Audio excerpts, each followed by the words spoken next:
Pre-2022, most states had only a proof of identity requirement when you register to vote. But really, it should be a three-pronged process, Jenny Beth. It should be identity, citizenship, and residency. Keeping our republic is on the line, and it requires patriots with great passion, dedication, and eternal vigilance to preserve our freedoms. Jenny Beth Martin is the co-founder of Tea Party Patriots. She is an author, a filmmaker, and one of Time Magazine's most influential people in the world.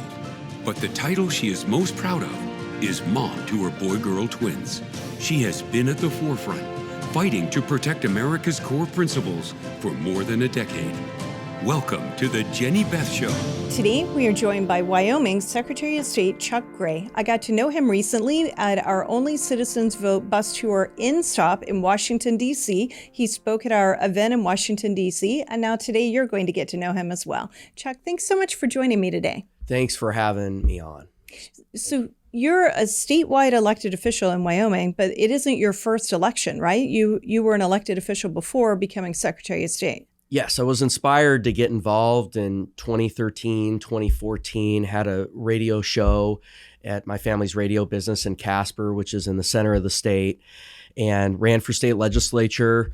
Came a little bit short the first time, then in 2016, tried again, and that time we were able to take it to the finish line. And then in 2017, became a state legislator, was sworn in 2017, and served 6 years representing portions of East Casper, which is in the center of Wyoming, an oil and gas center, key economic center for Wyoming. So served there 6 years, and then the Secretary of State's office came open in 2022, put my name in the hat, in the ring for that, and won a very vigorous primary, and then was sworn in January of 2023. In Wyoming, the Secretary of State is the chief election official for the state of Wyoming, and then also does all the business registrations for the state, and then is the chief securities official for the state of Wyoming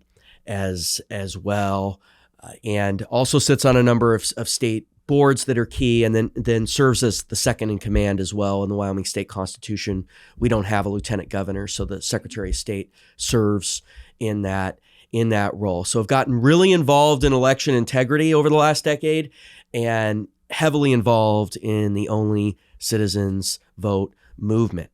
Well, and that's very good. And I want to talk about what you've done with Only Citizens Vote in Wyoming. But before we do that, let's just talk a little bit more about your state legislative experience, because becoming Secretary of State was not the first time you cared about election integrity, right? You worked on that even in the state legislature. Yes. And Jenny Beth, for people that are getting involved out there, this is a great way for individuals to run for office, to get involved in public services, serving in the state legislature. And during the my time serving in 2017, there was a movement to move towards an all mail-in voting system. And this is before this issue was really at the forefront. Mid-2010s, there was a lot of momentum that was really unfortunate to move towards these systems. So I get sworn in 2017. Literally one of the first bills we heard in the House was attempting to move Wyoming towards a mail-in system. And the Senate, the thought was that they had the votes there, and the Secretary of State at the time, two Secretary of States ago, was for it. And the thought was that the governor would sign it. And so our chance to stop it was in the House, and got up there on third reading, and we were able to swing 6 votes, and we won by 4. And I think that was a key inflection point, because stopping that mail-in voting system, I mean, that would have really taken us down a bad path in Wyoming. Now, after that, there was just a lot of things we needed to get done to advance election integrity, not just stop the bad bills, but also advance the good bills and go on offense. And one of the things that we didn't have was a voter ID requirement. I just found that outrageous. I mean, you gotta have ID to get on a plane, you gotta have ID to buy alcohol, but to vote, central to our republic, there wasn't a voter ID requirement. So started filing in 2018 voter ID bills for 3 years running. They were stopped by a coalition of ARPs, some special interests. The county clerks weren't on board, but in 2021, we were able to get it done. And so that was sort of a three-year process, and worked on a lot of other things. Fiscal conservatism, trying to reduce the state budget, which is a very difficult issue. Also trying to gain access to markets for our coal. Coal is a key industry in Wyoming, and we've been blocked in the west coast of the United States from being able to export our coal, gain access to markets for our coal. I mean, it's an infringement on our trade. So worked a lot on that issue as well. And then in 2022, the Secretary of State office came up. Very good. Now, what were the clerks' opposition to voter ID? Well, the clerks were saying that one, trying to go back to 2018 and 2019. Sure. For one, they said that it was a burden, that people wouldn't be able to get the ID, that some didn't have them. I mean, all the arguments that you hear from the standard arguments that we talked about yesterday on that we talked about at the Only Citizen Vote rally. And it was just, they were able to stop it 3 years running. And there has been, I work well with them and have a vibrant conversation with them, but we agree to disagree a lot of the time because, and ultimately it's a process a lot of times, and they get there eventually. And on Only Citizen Voting, proof of citizenship for registering to vote, it was the same way. Okay, so let's talk a little bit more about that, because you worked on Only Citizen Voting as Secretary of State, correct? Yes, and we were really ahead of the curve on this. I mean, in 2023, we said this is an upcoming issue. The registration process really needs to be a 3-step process. You think about what it has been in the past. Registration was mainly proof of identity. That's the one thing you needed to prove. Well, it really should be 3 things at the point of registration. Now, voter ID is separate, and we got that done. We've really crossed the Rubicon as a nation on that in terms of red states getting that done. I'm very hopeful President Trump has talked about executive action on that. His first election integrity executive order is so important in advancing election integrity. But in the registration process, that's really the next frontier. And let's just pause for just a minute, because people know this, but sometimes they don't think about it. Registration happens normally once every few years, like when you move, and it is, or when you first become eligible to vote. We're not talking at all about what happens every time you go to vote, right, which happens a couple times in every even year, and sometimes more often than that. Right. Okay. And proof of citizenship for registering to vote is an integral part of that registration process. Pre-2022, most states had only a proof of identity requirement when you register to vote. But really, it should be a 3-pronged process, Jenny Beth. It should be identity, citizenship, and residency. You should need to prove that you are a United States citizen, that you live where you say you live, and that you are indeed who you say you are. And that's the 3-check process that we should have. That's, I think, the gold standard. So we started saying in 2023, we need to advance the ball on this. So we put forward a rulemaking to have a proof of residency requirement, and it also beefed up some of the procedures around proving citizenship. And we worked on that with the clerks, thought I had them on board, and unfortunately then they decided to oppose it, and the governor vetoed it. Because in Wyoming, in order to put forward changes in our procedures, it has to go to the governor. And he vetoed it on April 12th of 2024, which is the same day that President Trump did that really important press conference in Mar-a-Lago announcing the SAVE Act. With Speaker Johnson, yes. Exactly. And so think about that juxtaposition. I mean, we're in a red state. We have this pretty liberal governor who is vetoing these procedures that are advancing what President Trump is saying at the very same moment are key priorities of the 24 campaign and then of the upcoming administration. So we didn't give up, though. We decided to go to the legislature in 2025 to advance proof of citizenship and proof of residency for registering to vote. And we got it done with veto-proof majorities. It was a true process getting it to the finish line because the governor refused to sign it. Even after the 2024 election, all of the election integrity focus, he still refused to sign proof of citizenship for registering to vote. But our founders, Jenny Beth, are very prescient, very forward-thinking, and one of the things in our state constitution is pocket vetoes aren't allowed. So, that's good. Yeah. So it became law without a signature. It's shocking to me that he was not willing to sign it. Does Wyoming have a lot of non-citizens in the state? Well, we've had I'm sure there's case been an in 2020 in the last 4 years. A non-citizen voting in an election, and the media brushes it off, says, oh, well, you know, they say, well, do you have proof of this? Where's a case of it? Well, as has been pointed out, it's kind of a circular argument, right? When you don't have proof of citizenship for registering to vote, it's very difficult to prove. Right now, all you have is an attestation, an affidavit. So it's a piece of paper that somebody signs saying that they're a qualified elector. This was before we got this done. And this is what we're trying to pass at the federal level as well with the SAVE Act.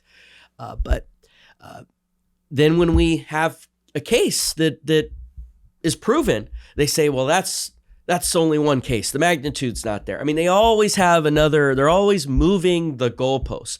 Every single case of election fraud is an individual who is their vote, they're qualified electors, their vote is being diluted. Right. And so election integrity, poll after poll, it is still top priority. The people of the American people. And SAVE Act, which is proof of citizenship for registering to vote at the federal level. It's basically in federal statute, putting in place what we have in Wyoming now, what some states have. It's not by any stretch a majority. It's under 10, but it's putting in place that proof of citizenship requirement in the federal code. It's really important. It is important. Now, in Wyoming, you are not subject to the National Voter Registration Act. Is that correct? Yes, we are one of the 6 states that has had an exemption since the early 1990s. And so we are able to have that proof of citizenship requirement for all races, including federal races. Arizona passed their proof of citizenship requirement in 2004. And in 20 years of cases that went back and forth across the federal court system, ultimately there was a ruling that they could not apply that requirement to federal races because of the NVRA, the National Voter Registration Act is the full title of that act from 1993. Well, Wyoming has an exemption. We're one of 6 states that has an exemption. So when we passed that proof of citizenship requirement, we became the first state in the nation that was able to put in place for all races with an ironclad requirement that can't be waived. And we're really proud of that. Now, other states, you know, when you think about, Jenny Beth, how we move forward in getting proof of citizenship for registering to vote done, that is also sort of a 3-pronged process. I mean, we've got the SAVE Act, which is proof of citizenship for registering to vote in the federal code. We've got President Trump's executive order of March 25th, 2025, and the important work of putting a proof of citizenship requirement on the federal voter registration form. And then we have state efforts to put this in their state codes. And that's what we did in Wyoming.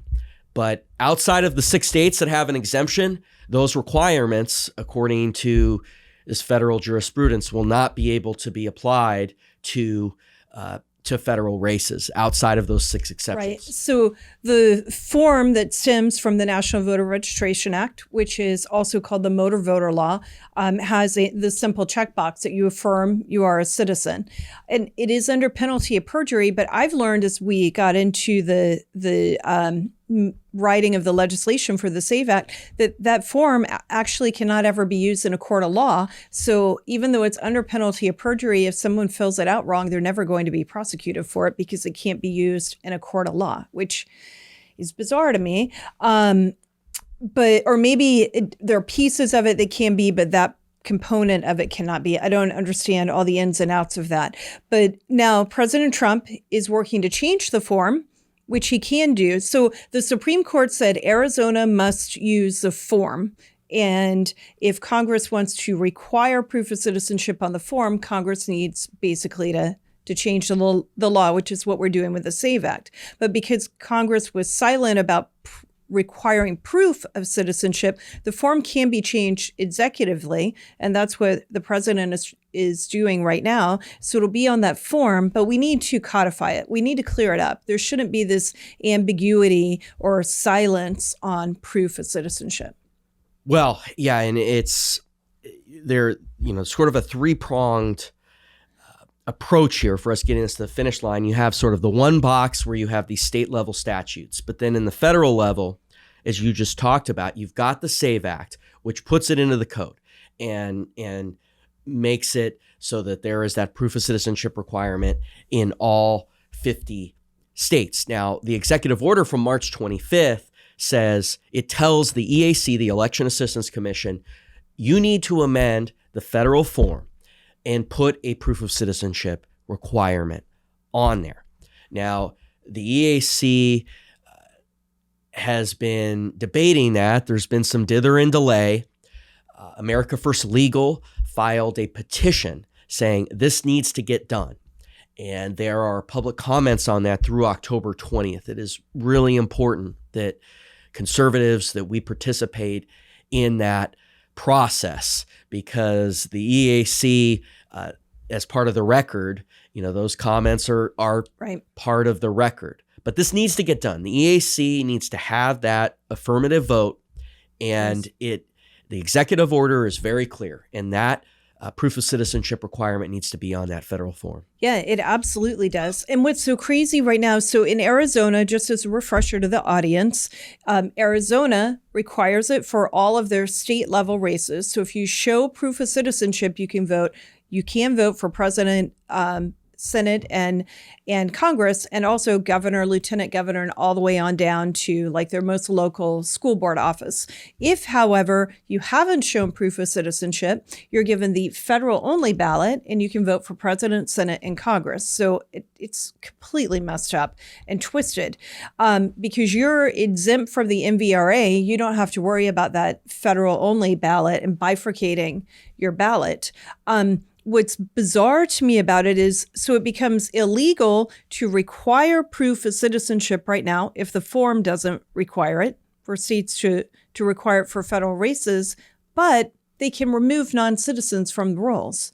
So if you can remove non-citizens, why don't you just go ahead and prevent non-citizens from registering in the first place? Why not? Let's just stop that from happening. It's craziness. Well, it is. And it just shows how radical the radical left is. I mean, poll after poll, Jenny Beth, there's over 90% support amongst the American people for proof of citizenship for registering to vote. And when you're at 90%, you're not just talking about huge majorities like 98, 99% of Republicans or 90+% of independents. You're talking about over 60 to 65 to 70% of registered Democrats support this common sense measure. Right. We did a poll on it last year and also this year, but last year in the election year, over 70% of Democrats, over 70% of independents, over 90% of Republicans, over 70%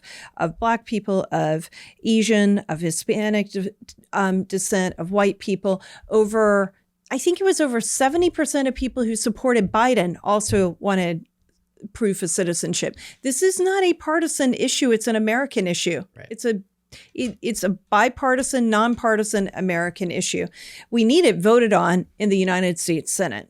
Well, and Jenny Beth, thank you for this bus tour that the Tea Party Patriots have done. I mean, it's just, you really have brought light to the importance of getting this done. 2 years straight, the United States House has passed the SAVE Act. After that April 12th of 2024 press conference, the House got the SAVE Act through right away.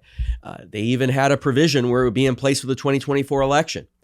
2025, after the 2024 election, it passed. And the Senate has just been sitting on it. Now, Senator Lee has done great work in trying to bring it forward. Very eloquent when he's eloquent all the time, and he's talked about it very eloquently.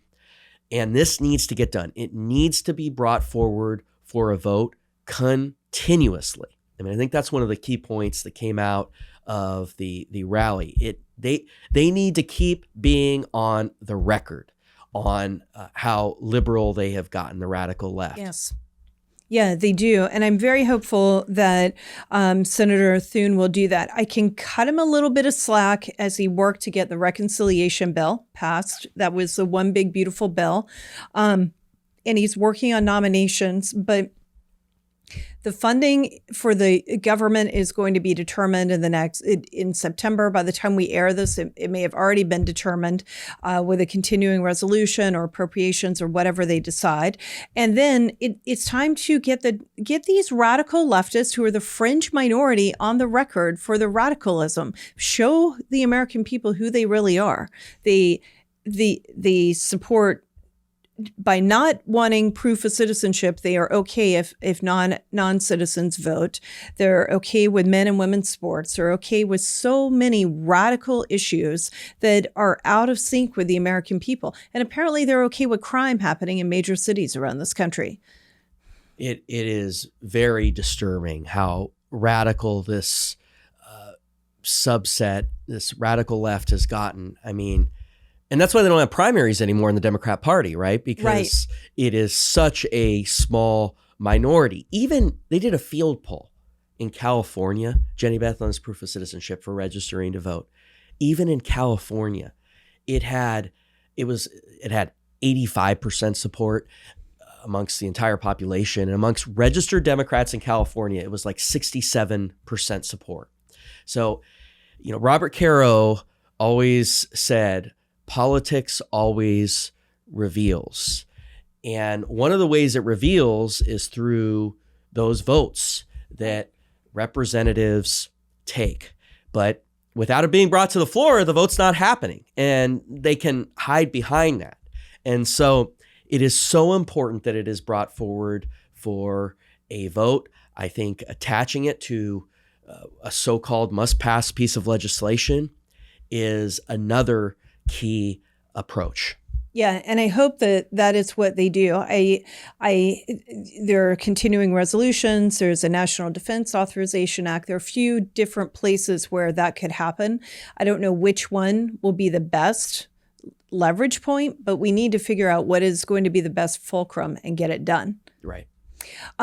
I'd like to go back to a couple other things that you mentioned that you did while you were in the legislature. When it comes to mail-in voting, I think that there are people around the country who are a little bit confused about what mail-in voting is. You're not talking about absentee voting. Like, you're okay if somebody cannot get to the polls having a ballot sent to them in the mail. I'm okay with that. But I think that in some states, especially states that don't have universal mail-in balloting, they don't understand what it means. So when President Trump or you were saying I was stopping mail-in voting, explain why it was a problem and what was about to happen. Yeah, they were moving towards sort of an automatic mail-in system. And so, like you said, Jenny Beth, absentee voting, I believe there should be a reason given for that. And in many states, Wyoming is not one of them, but many states have that requirement where there needs to be sort of a reason or an excuse as to why that's being attained. But absentee voting, that's totally separate from sort of a mail-in voting system where either everyone gets a ballot or it's semi-automatic that you get a ballot, and you have all these ballots floating out there. That is very, very different. And thanks, Jenny Beth, for bringing that out a little bit, because, for example, Utah, I mean, at that very same time when we stopped that automatic mail-in voting system, they moved towards that system. And I think it has been very damaging from an election integrity perspective. Yeah, and it's something that's happening very much in the western part of the country, and it'll keep moving east unless we have more states like yours that stop it. I think Arizona has mail-in, but you can opt out. California has automatic mail-in. Right. And that's sort of the bill.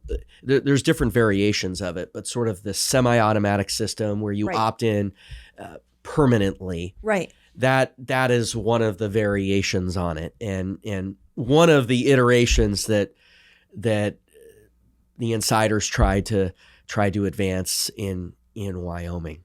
Yeah. So I'm very thankful that you stopped it, and I just wanted to make that clarification. So if people are listening and they're going, well, what's wrong with mail? I vote by mail. We're not talking about just absentee, where you're going and personally requesting it, and hopefully your state requires a reason why you're requesting it for each and every election. This is where it's mailed out like 2020 to everyone regardless. And then you've got ballots floating around everywhere. Exactly. And you don't have the chain of custody. There's a lot of problems with that system. The other thing that I wanted to talk about has nothing to do with election integrity, but you talked about how important coal is in Wyoming. Explain to people a little bit more about what is unique about Wyoming with your energy industry. Thanks, Jenny Beth. For that question, coal, oil and gas, and ag, soda ash in the southwest part of Wyoming, those are really core industries in our state, and all of them have been under attack by the radical left for decades. Now, one of the things that the left over the last 20 years has done, we are the number one coal producer in the nation. Now, we could get access to markets via the west coast of the United States, across the world. And this is important in reducing the trade deficit, in stopping the trade imbalances that President Trump has been so eloquent in talking about, and making America great again, reaching our full potential. I mean, that's one of the reasons I got involved in politics, was to help people, help Wyomingites reach their full potential. And there were so many things that we're up against. And one of the things is these West Coast states blocking us from being able to export our coal abroad. And that's the quickest path. That's the cheapest path through the West Coast of the United States. Well, you look at the United States Constitution, our founders realized that this could be an issue. Now, at that time, it was sort of exterior states blocking interior states because they wanted to, get more money, get sort of more money as those goods crossed those states. But they were very forward thinking. Now it's this radical sort of climate change political ideology that is infected so many of the political processes in those three West Coast states, and they refuse to cite those coal export terminals. But it is a violation of that interstate commerce clause. It is a violation of states engaging in that interstate commerce. So I worked on a strategy to try to get this before the United States Supreme Court, and filed a bill because we had a series of governors that weren't getting anything done on this. And oftentimes in the legislative branch, those bills can become a way of putting political pressure to get things done. That's what I was hoping to do, to have our attorney general, who serves at the pleasure of the governor in Wyoming. We're one of the 5 states that has an appointed attorney general, to file a case, get immediate jurisdiction in the Supreme Court, which we would get because it's a state-to-state litigation, saying, look, this is a violation of our interstate commerce clause rights. I mean, we're talking about thousands of jobs Right. in Wyoming. This would be a big deal for us to be able to get access to other markets. So filed that in 2018, came a little bit short. 2019, got it through. And our governor at the time, Mark Gordon, vetoed it. And he said, my AG, the AG will get it done. Just wait. And then he proceeds to wait an entire year. Well, timing is everything in politics. And in the first Trump administration, we had that opportunity where we were getting the federal permitting, and he waited until early 2020, January. Well, we know what happened in March. Yeah.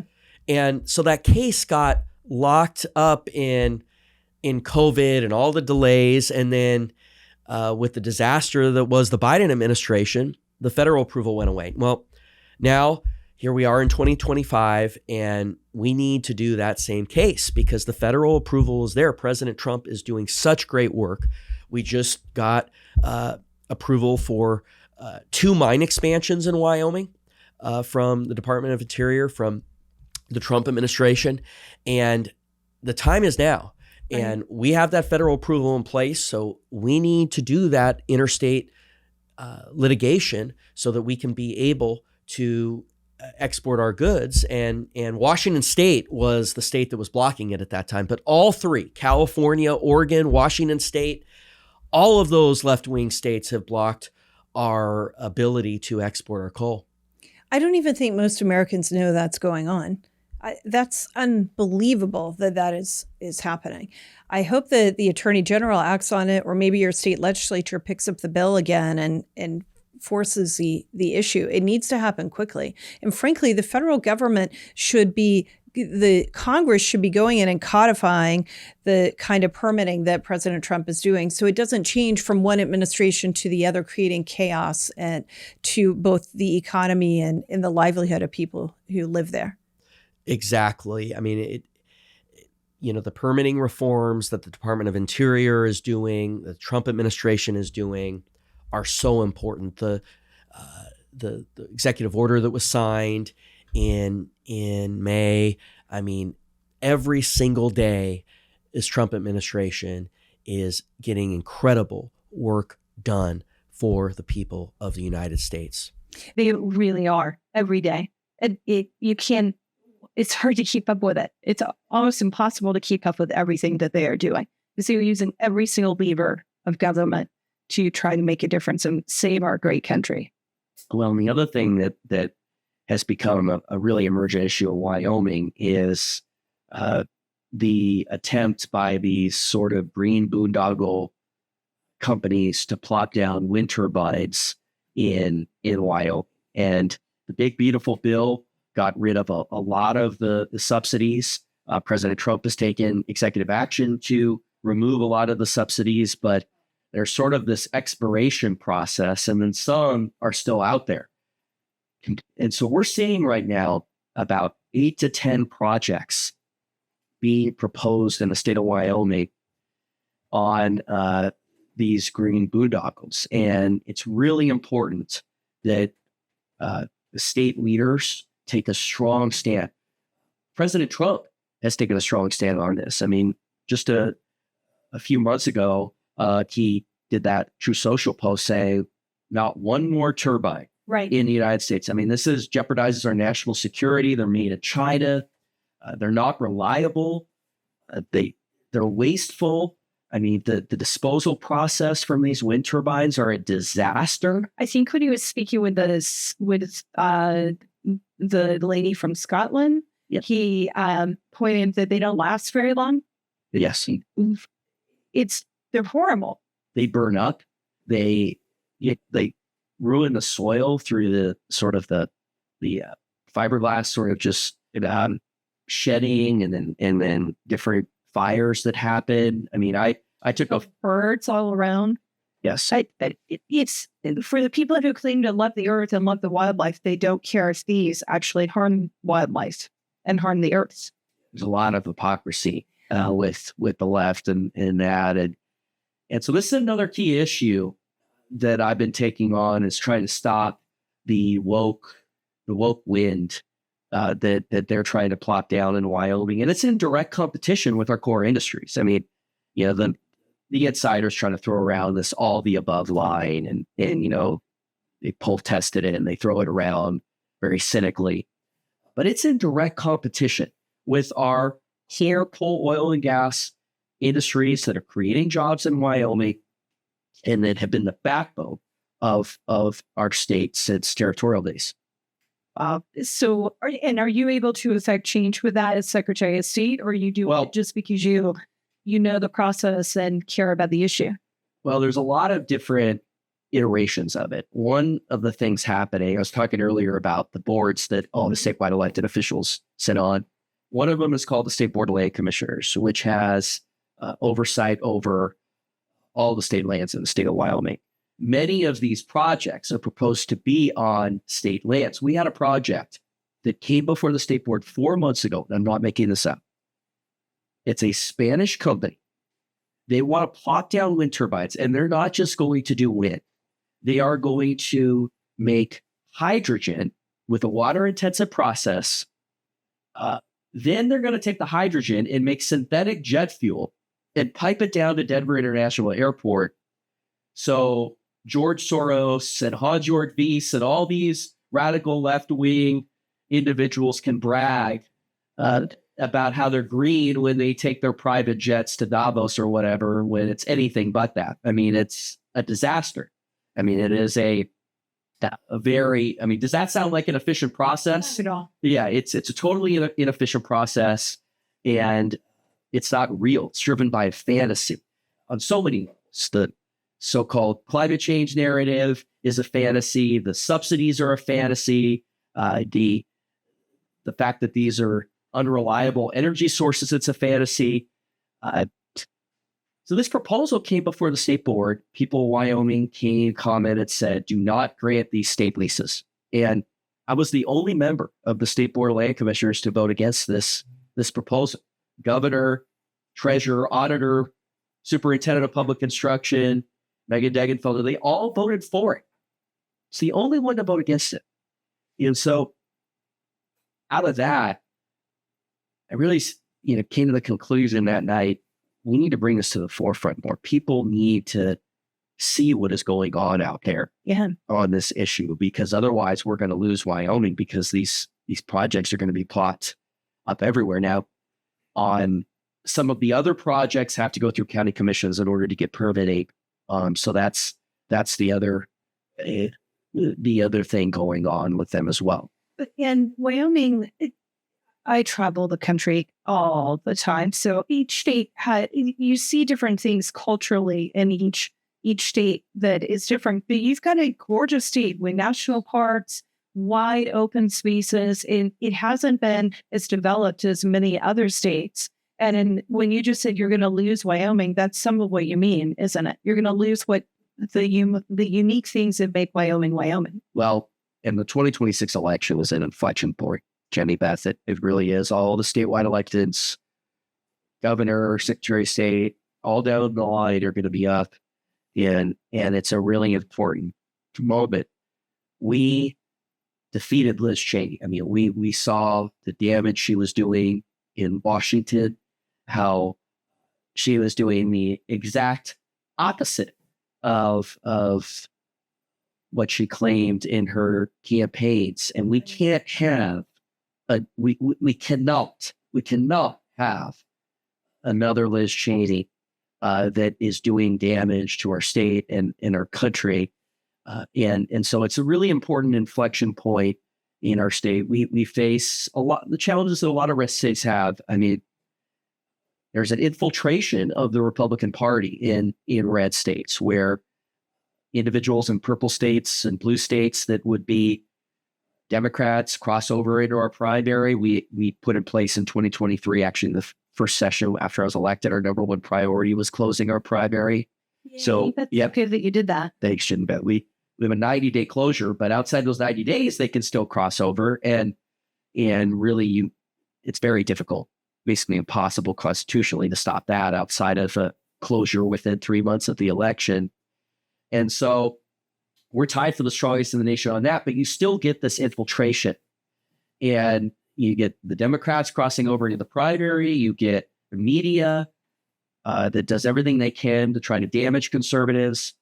And then you have sort of this insider big money groups that try to advance liberal candidates.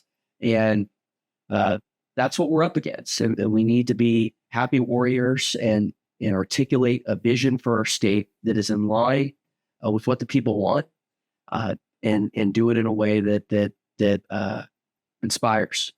And that is exactly right. So you'll be running for office again in 2026. Yes. Yeah. Well, when I take a look at it, I mean, there's a lot of moving parts right now. Congresswoman Hageman is a hero. She's an actual conservative. Yes. She defeated Liz and is doing a great job in the Congress. And we'll see. She might come back to Wyoming and run for governor, and we're sort of waiting for that decision. I'm very supportive of Congresswoman Hageman, whatever she decides to do, because she is a very important voice for the state of Wyoming and for our country. Yeah. And she cares very much about energy as well. I've had discussions with her about energy. So you just have to kind of wait and see, but something's going to happen, and there'll be elections next year, and you'll be on the ballot somewhere. I believe so. And we need you on the ballot. Thanks, Jenny. Thank you. It's been a road the last 10 years being involved, and I recognize it's not forever. It's a moment in time. I tell our staff every single day, every day we need to have at least a 3-yard run up to the middle. We have to advance the ball, because this is a moment in time where we have the opportunity, and God has blessed us with the opportunity and the trust that the people have given us to do the work of the people and do what we were elected to do. Well, I'm very thankful that you are doing what you were elected to do, and that you're answering God's call and stepping up in this important time to make a difference for preserving liberty in Wyoming and in our country. Thanks for joining me today. Thanks, Jenny Beth. Thanks for having me. The Jenny Beth Show is hosted by Jenny Beth Martin, produced by Kevin Mooneyhan, and directed by Luke Livingston. The Jenny Beth Show is a production of Tea Party Patriots Action. For more information, visit teapartypatriots.org. If you like this episode, let me know by hitting the like button or leaving a comment or a 5-star review. And if you want to be the first to know every time we drop a new episode, be sure to subscribe and turn on notifications for whichever platform you're listening on. If you do these simple things, it will help the podcast grow, and I'd really appreciate it. Thank you so much.